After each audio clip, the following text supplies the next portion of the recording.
Hi folks, congratulations on the purchase of your MDC XT16HR Island Mark III. In this video, I'm going to show you how to set it up, then pack it back down, ready for travel.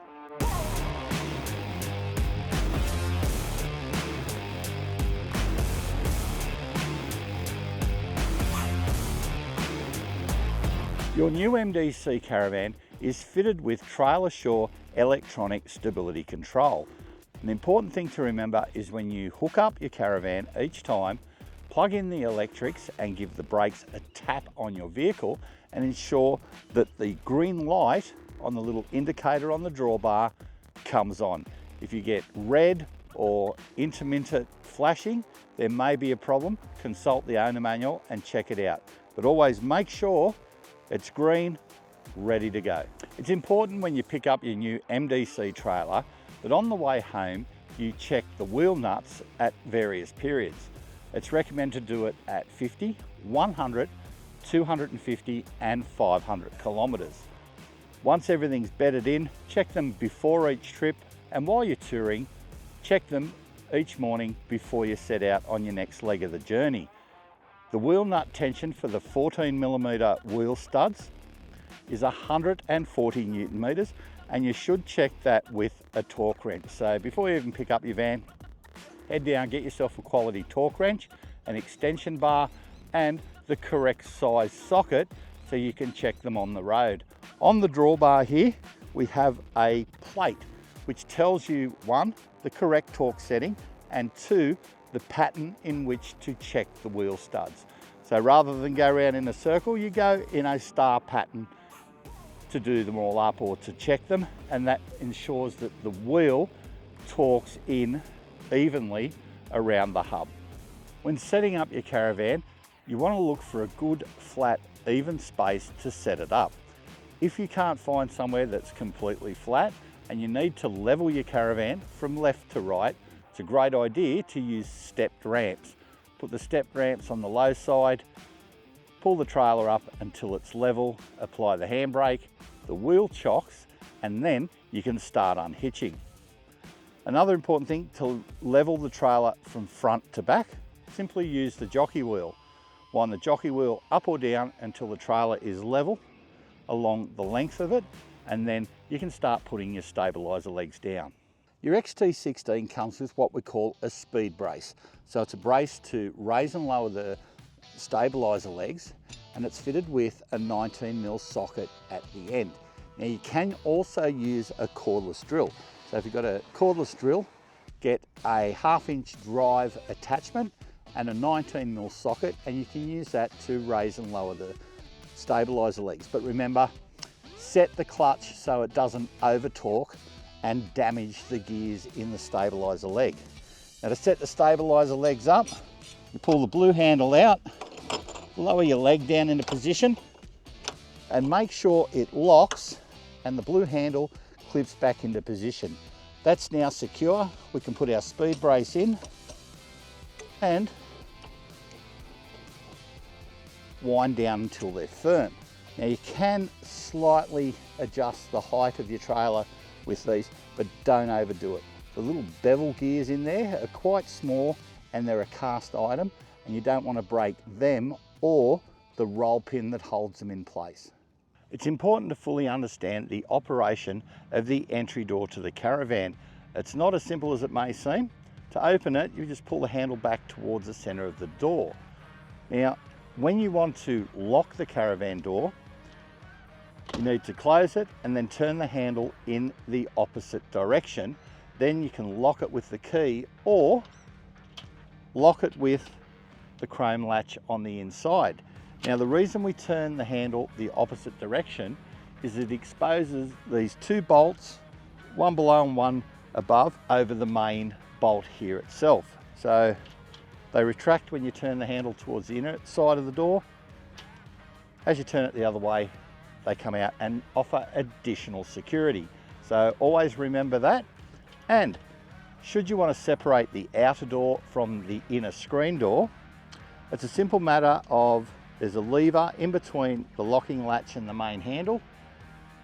Lift the lever up and that will separate the two doors. So it allows you to latch the outer door back out of the way, and you can run it purely as a screen door, again locking it the same way as I've explained. Also important is when you return the doors back together. Now here and down here are a guillotine style lock, and on the outer door we have two bullet shaped fittings here with a groove in the top of them, so the guillotine locks in on top of those. So it's very important when you put the doors back together, give them a bit of a nudge. Make sure that they're back together firmly. If you don't and the guillotines sit up, they can actually interfere with the mechanism and you can have difficulty in opening the door. So when they're back together, they're right to go. You can then close it and lock it all up. Just inside the door on the right hand side here, we have a number of switches and the Projecta BM500-BT panel.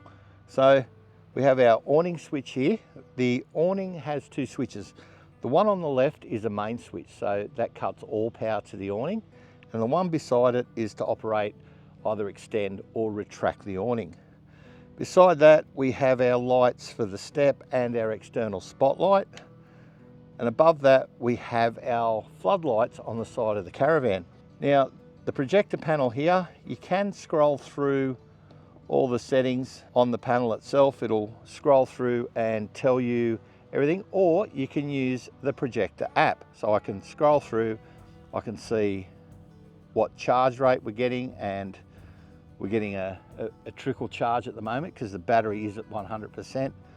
It'll tell you power, voltage in, voltage, power in, power out, time to full, time to empty, all that sort of information in the palm of your hand. So really easy to use. Now what we're going to do is open the awning. So I need to switch on the main switch for the awning on, and if I press the top half of this switch, it is a 3-position switch. Simple flick of the switch and our awning will start extending. When the awning reaches its full extension, it'll automatically cut off. If it's a windy day, stay close. Get yourself in a position where you can hold the front fascia of the awning to stop the wind getting hold of it and taking control. Now, when we extend the legs on the awning, we have two choices. We can set them vertically to ground and peg them in, or we can run them back to the bracket fittings on the side of the Caravan, similar to a cafe awning.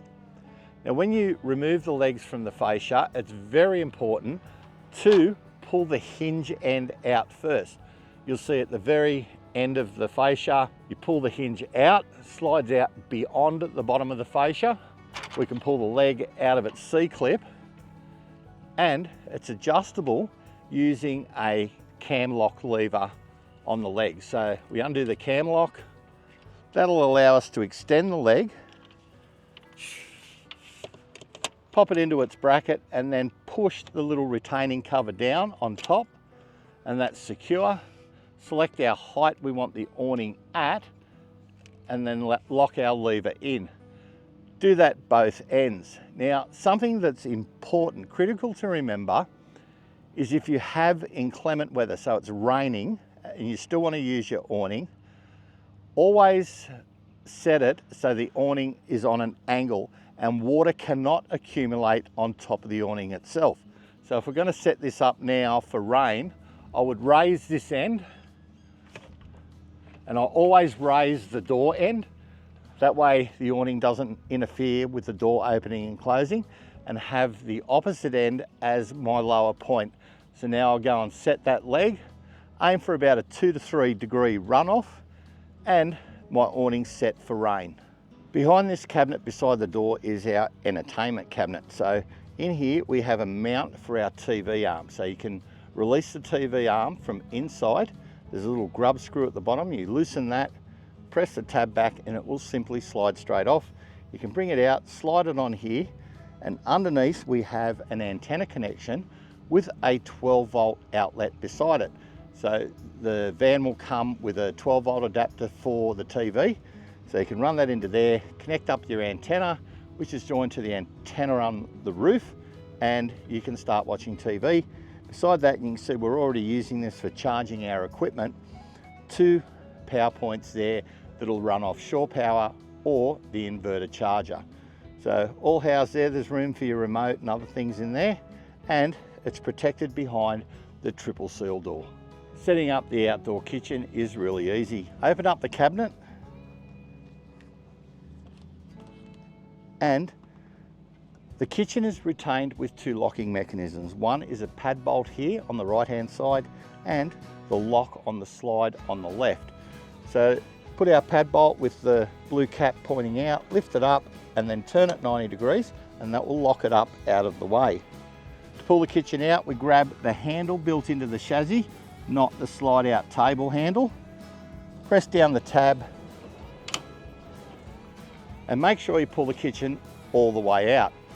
Now we grab the leg and insert it into position under the front. On the front we've got our rubber straps, so we undo them. They're great for stopping things rattling around while you're traveling. Push that back out of the way and we'll open up our dish rack. Dish rack's really simple.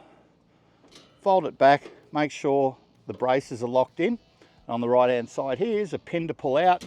Pull that out and rotate it so it stays put, and we drop our dish rack down into position.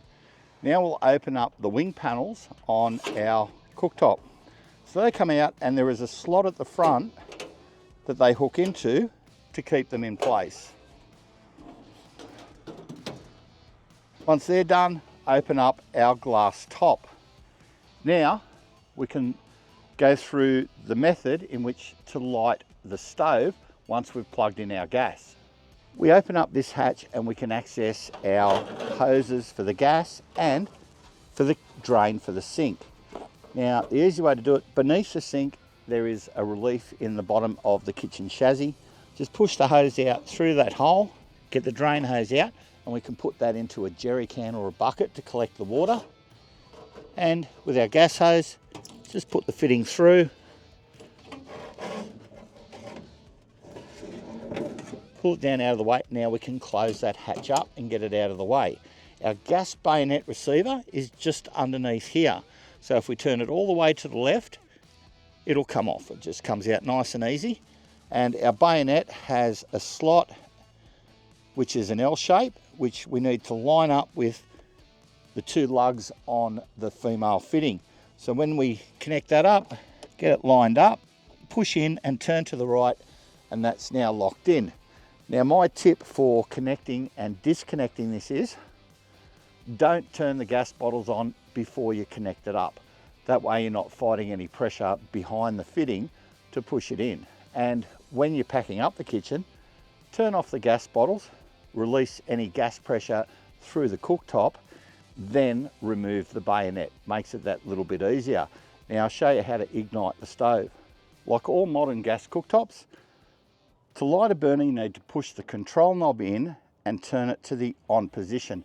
While holding the knob in, press the igniter and keep igniting until the burner flames up. Once the burner is lit, keep the control knob pushed in for 5 to 10 seconds. That allows the sensor to realise that the flame's happening. Then you can release it and set about cooking, and then turning off, simply turn it to the off position. The igniter is battery operated, so down the track when the battery fails, when it runs out of juice, to replace it you simply unscrew the fascia and there is an AA battery in there. So replace the battery, screw the fascia back on, and you cook them with gas again.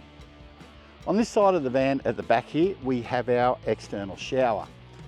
It has hot and cold water plumbed to it, hot and cold tap, hose, and a shower rose. On the shower rose, there is a slide switch to stop and start the water flow. Before you pack up, always make sure that the taps are turned off properly, otherwise you'll end up with leaks when you've got the water pump running. Beside that, we have our door for our toilet cartridge. On this particular model, the toilet will use water from the tanks for flushing, so no need to fill any external reservoir for the toilet. Just pop in your chemicals and some water to get it started as per the instructions in the booklet, and away you go. It's easy to remove. Lift the green tab, slide the cassette out, and you can take it off to your dump point. It's always important to remember that before you remove the cassette, make sure that the knife gate in the toilet, so that's the gate you open to use the toilet, is in the closed position. Otherwise you can damage the cassette trying to get it out. Here we have all our water fittings and filler points and the flush point for the grey water tank. The fitting at the bottom here is for connecting mains water. In order to do so, the garden variety snap-on connection is all you need to connect to this. I advise using a food grade hose so you don't get any weird taste through it. And when you're connected to mains water, turn your water pump off. Otherwise the pump will continue to feed water into the system from the water tanks. Here we have our grey water flush. The grey water tank has a drain valve at the bottom with connected to a hose to the tank. So you can undo that, run it to sullage through a hose, or simply open it up if you're in a position where you can run the water to ground. To open any of these caps, get the correct key, turn it to the left, and it simply comes out. No need to turn the cap at all. Pop it back in and shut it. We have a filler for the rear water tank and a filler for the front water tank. So you can further trim your bore weight or balance of your trailer by adding or reducing water from either of these tanks. When you are on site, ready to use your water in the tanks, beneath here are two valves, black valves on clear hoses, and they control which water tank your water pump will draw water from. The tap to the front is the front tank, tap to the rear is the rear tank. It's always advisable to start with your rear water tank. So as water from that tank goes to the grey water tank and reduces in weight, it helps keep bore weight moving forward or static. Once that tank's empty and you feel a bit of water coming through the pump, bit of air coming through the pump, switch it to the front tank with the valves and then draw water from there. Moving further along, we have our battery compartment. In this compartment, there are no breakers or switches or anything. It's purely storage in an isolated compartment for the batteries. The only time you would access here is if you were adding a connection for some kind of new circuit, replacing the batteries, or checking the terminals in here. Right beside that, we have our inverter charger. It's mounted here so it's easy to access the RCD switch on the unit itself. The RCD switch in the up position is the on position. So if at all, any time you lose 240 volt power to your air conditioner and power points, this is where you come and have a look. So if it's in the down position, flick it up and that'll reset it and start it off. You also have your control panel here, which will give you warnings. It'll let you know when there's a fault, charge, AC, etc. Here we have our 15 amp inlet to the Caravan. Now to connect to this, you will need a 15 amp power lead, which is standard for using at a caravan park, etc. Now, if you want to connect to a 10 amp domestic power point at home, you will need a converter such as an Amphibian, which you can get from Bunnings or BCF, and that will have a 10 amp plug on it, which goes into your domestic power point.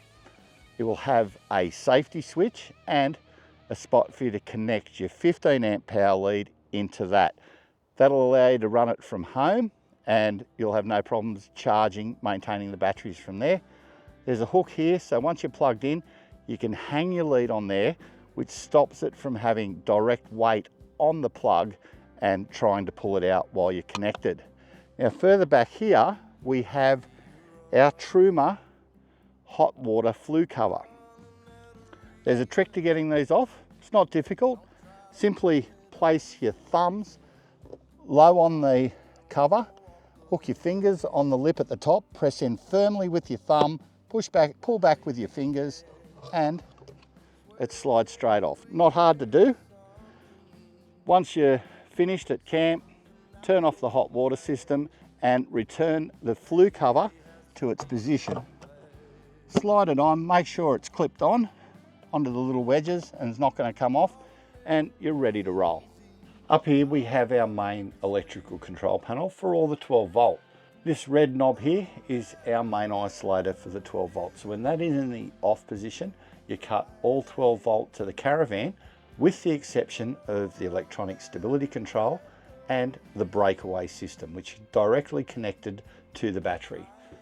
Next to those, we have our circuit isolation switches. We have a spare one, water pump, water gauge, DC outlet, all the different items through the van. And we have a toilet fridge switch.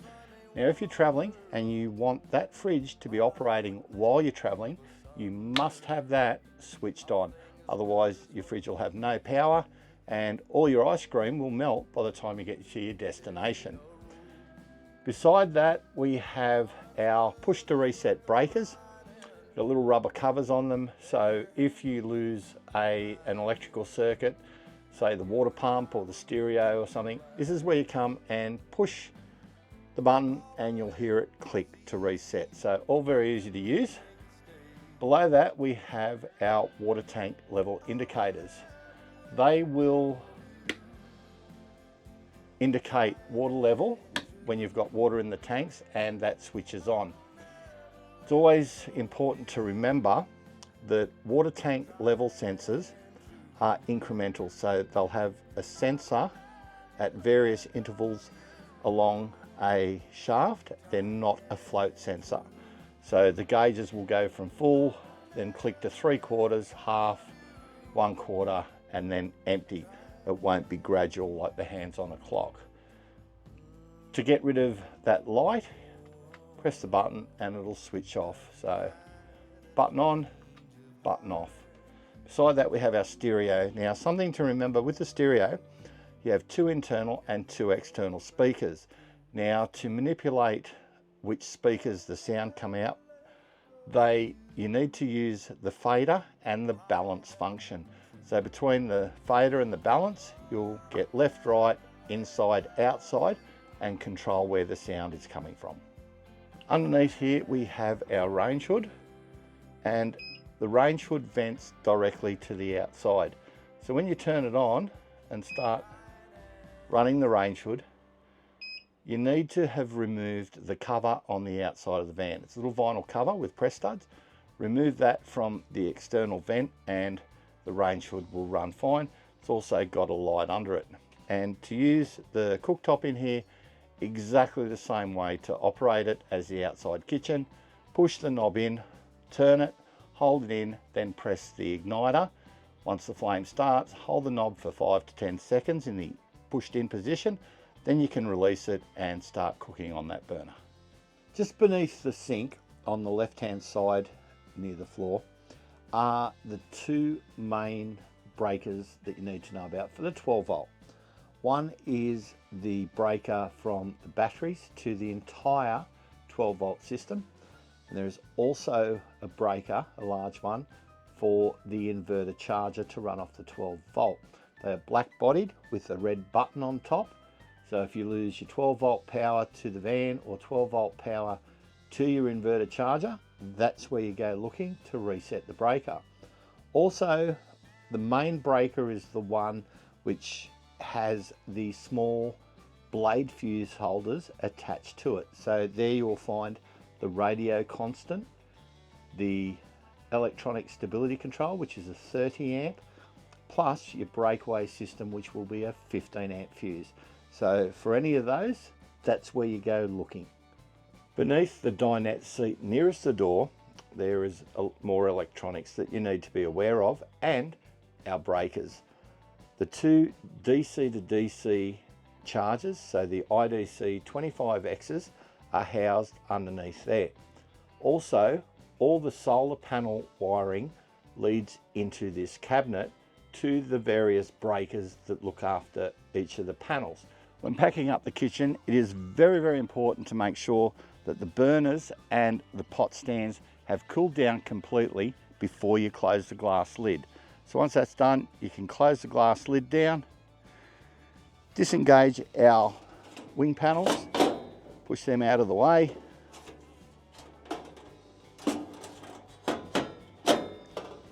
In position, and then close the cover up. To fold up the shelves, there's two little braces here. Bend those and release the pin back into position, and that'll hold them in place. Move our spout out of the way, pull the braces forward, and put our straps back on. We can release the gas, put our dust cover back in. Make sure you don't forget to do that, because you do not want to fill the female fitting with dirt. Now we can open our hatch again and push our hoses back through the hole in the bottom. Once we've got our hoses through, just set them neatly underneath. I prefer to coil up the gas hose, place it in, and lock the hatch up. Now we can remove our support leg and slide the kitchen away. To slide the kitchen away, press down on the blue tab on the slide and make sure it goes all the way in and the slide locks in position. Drop our pad bolt down. That is our main securing method. Makes it very, very secure, and we can close it all up. Kitchen packed away. Packing up the awning's easy. We need to first pack up the legs, and we can retract the awning. Pop our caps out of the way, undo our cam lock, and we can start packing up the legs. Once they're fully retracted, relock the cam lever and fold our little foot up. When we put these back into the fascia, we need to make sure we push the hinge end all the way in. So we get that up there in position, push the hinge all the way in, then we can push the leg into its C-clip. It's locked out of the way. Do that both sides, and then we can flick the switch and retract the awning.